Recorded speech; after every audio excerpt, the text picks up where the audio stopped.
Have you ever been curious about how salaries and promotion work for government jobs? Let's take a closer look at how pay grades and roles work in government and what they mean for your future in Govtech.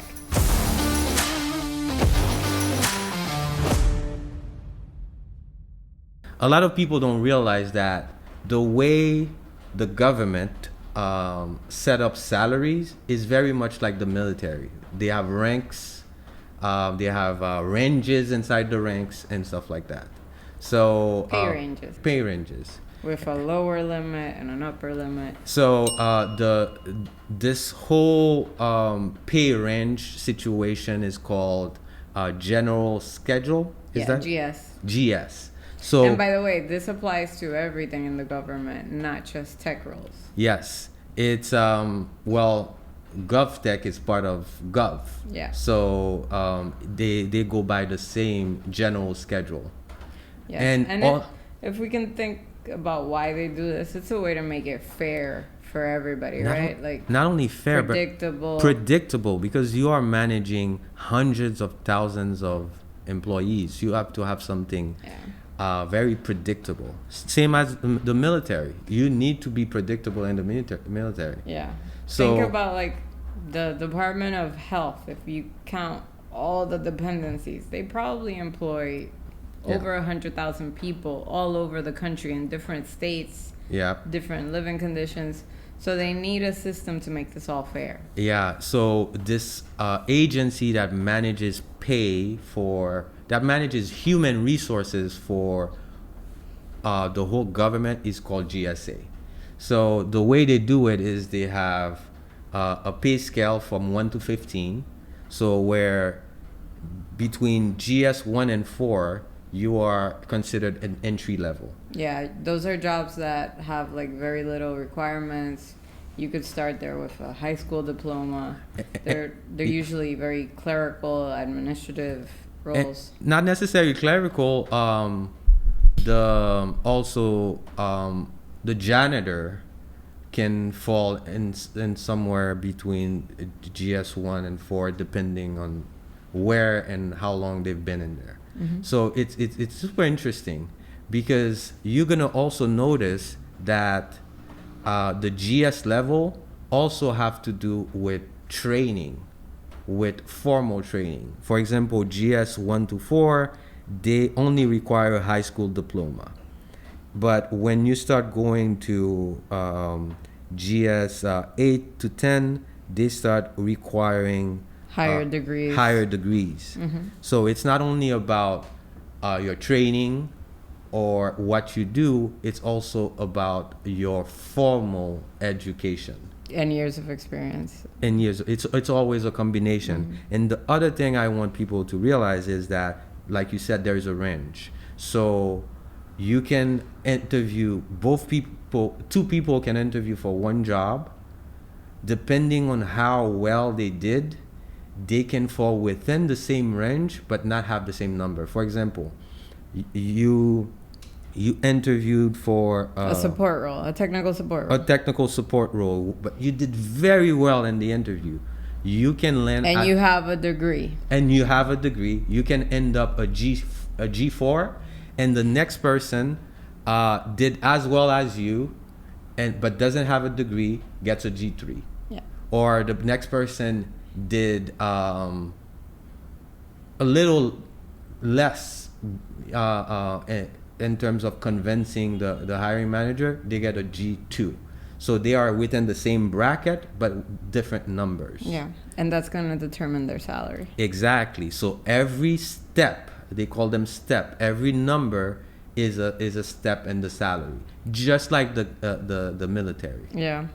I remember I interviewed for a government role, and it's like I was already making, I think, like $120,000, but they couldn't even match that. Yeah, because the years of experience that I had didn't justify that salary.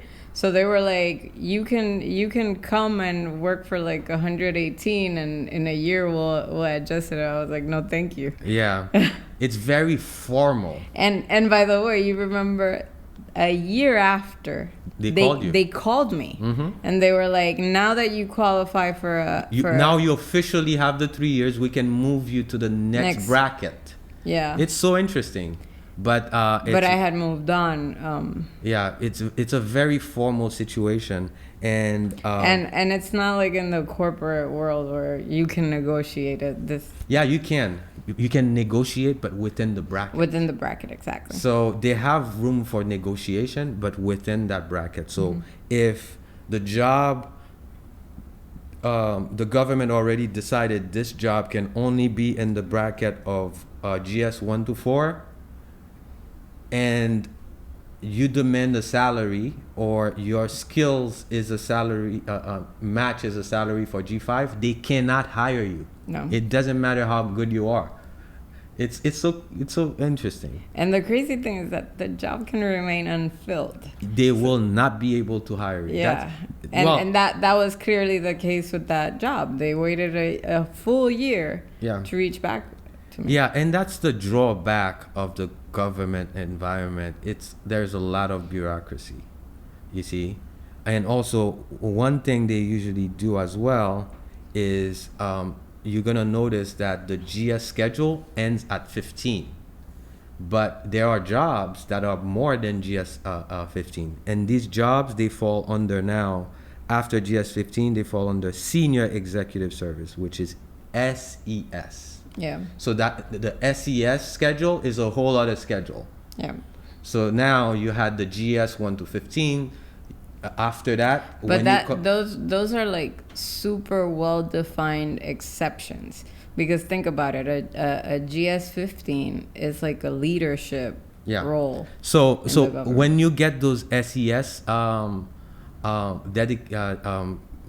type of titles is when, for example, a senator wants to hire someone, and for their staff, and the salary they want to pay that person falls out of the GS 1 to 15. So they will create an SES title for you to be able to justify this. So of course there's always exceptions. Of course, or an architect for a super special project. Let's say the NSA is trying to roll out a new logging system, or NASA is trying to launch. And they can't hire somebody for less than $500,000. They're gonna have to make an exception. Exactly, and this exception is gonna be under SES, yeah, Senior Executive Service. And it's not an exception that can be made within that organization. It has to go to GSA. It has to go to GSA. It has to be authorized by many people. There is a whole formality around that. Yeah, to still keep it fair. So we've kind of spoke about the GS 1 through 4 and the 15. Let's talk about what's in the middle. So after GS 4 comes GS 5 to GS 7. Those are usually junior level roles, and these are entry level positions for graduates. So you need a degree, a bachelor's degree. A GS 7, like that, the upper end of that bracket may be somebody that graduated with honors, or somebody that has a little bit of experience. Yeah, that's also why you realize that they look at training, they look at years of experience. They look at your voluntary work, not only voluntary work. And by the way, these things have actual points next to them. They look at GPA as well. So if you had a bachelor's degree but you ended up graduating with a 3.5, it affects which number you get within the bracket allowed, of course. Yep.